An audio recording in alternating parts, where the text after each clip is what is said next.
These are the classic images of the drugs trade. Police raids, dirty needles, knife crime and violence.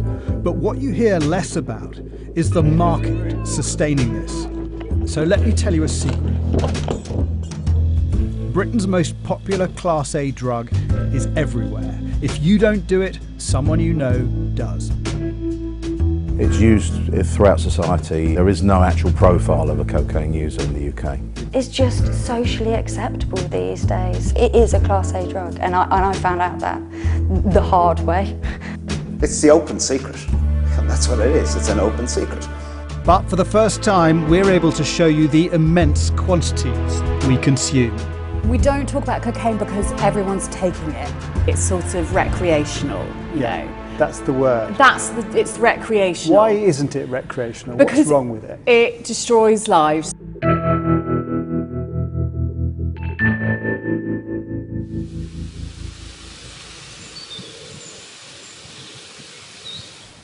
Let's start here in Suffolk. This stream feeding the Stour River hides a clue to our drug consumption, because these watery veins of the countryside are flowing with cocaine. Shrimp that clean dirt on the riverbed have been harvested by scientists at King's College London, and every sample tested was positive for cocaine. The same with ragworms and snails from other rivers in the English countryside. In every single sample we found cocaine, which really was a surprise for us. I'd expect something like that perhaps in London. So what about London? Leon's team has conducted a new study on the capital's sewage water and shared the results with Sky News. A spike on this graph would be evidence of a compound produced by cocaine as it passes through the body and is then flushed down the loo. Something's just popped up there. Okay, well, just hang on. It's not it yet. There we go. Okay, so here's our cocaine peak coming out. So what we're monitoring here is actually a metabolite of cocaine. This is called benzoylecgonine. Yeah. And this peak here tells me that the cocaine that I'm detecting in the sewage is actually been through a body. So this shows me that somebody has taken the cocaine. It confirms that London consumes more cocaine than any other European city tested. And we have a high weekday use. We see a steadily high value across the week, and then it rises only by about 30% at the weekends. So really, cocaine is an everyday drug in London. Now, for the first time, scientists have used the biomarker to work out the actual quantities of cocaine used in London and compare it to 75 other European cities. So, we've come to Wright's Flour Mill in North London to illustrate the cocaine consumption of our capital city. In the other 75 European cities tested, the average daily consumption of cocaine is 0.76 kilograms. But let's keep pouring to get to the top 4 cities. Berlin consumes much more than average, at 4.62 kilograms a day. Let's add to that the consumption of Amsterdam, which is almost exactly the same, another 4.62 kilograms. Add to this Barcelona's usage. Europe's second biggest consumer doubles the pile. They get through 12.74 kilograms a day. But London has a market the size of those 3 cities combined, and some. Its pile comes to 23 kilograms, not just because of its large population, but also the high usage per capita. So this is what 23 kilos of pure cocaine looks like, but you have to imagine that the suppliers add in various cutting agents and substances in order to increase their profits, so the actual pile would be much, much bigger than that. And this is what is consumed in London on average every single day.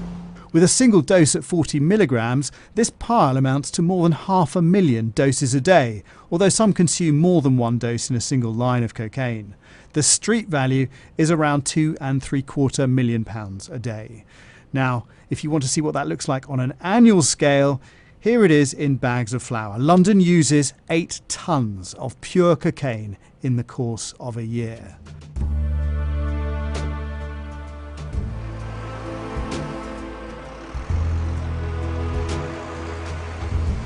The sewage tests were done in one other British city, And here, cocaine use has increased fourfold in as many years. And Bristol has rocketed past London to the top of the European chart for consumption per capita. On a night out, we met hairdressers, bar staff, a teacher and medical workers who said they used cocaine. We've decided not to show faces of those who admitted using it.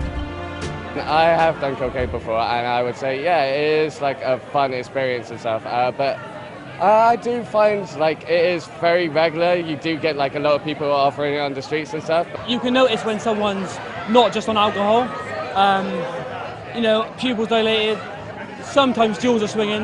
Yeah. But yeah, it's common knowledge, you know, when you go out in town, you're going to meet a few people that are on cocaine. Yeah. The 80s image of cocaine was the posh party drug, yuppie bankers snorting lines for lunch. But the middle-class recreational user is still criticised for the habit by London's mayor, the Met Commissioner, and most recently by the Prime Minister. The evil County Lines drug stands that predate on young kids and send them to die in the streets to feed the cocaine habits of the bourgeoisie. But County Lines dealers predominantly trade in crack cocaine and heroin, and experts say that even powder cocaine does now transcend profession and class. People think, oh, it's a middle-class, middle-aged dinner party drug.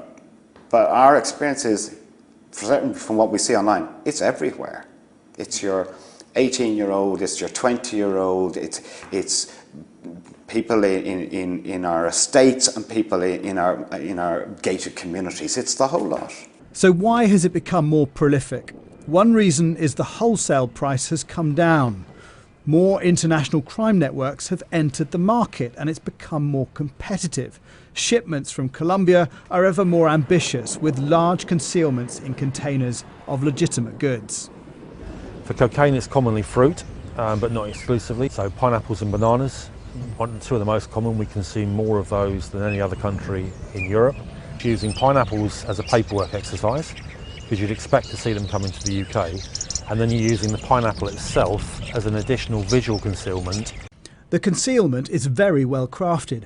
These pineapples intercepted in Spain last year certainly didn't look tampered with. So the idea with that is that on an initial inspection no one would see the cocaine, but of course if you're really suspicious you look deeper than just the outer pineapple. Once in the UK, there are numerous supply routes, not just county lines, but the dark web is a growing marketplace. We persuaded an online dealer to explain this side of the industry, which relies on eBay-style trader ratings.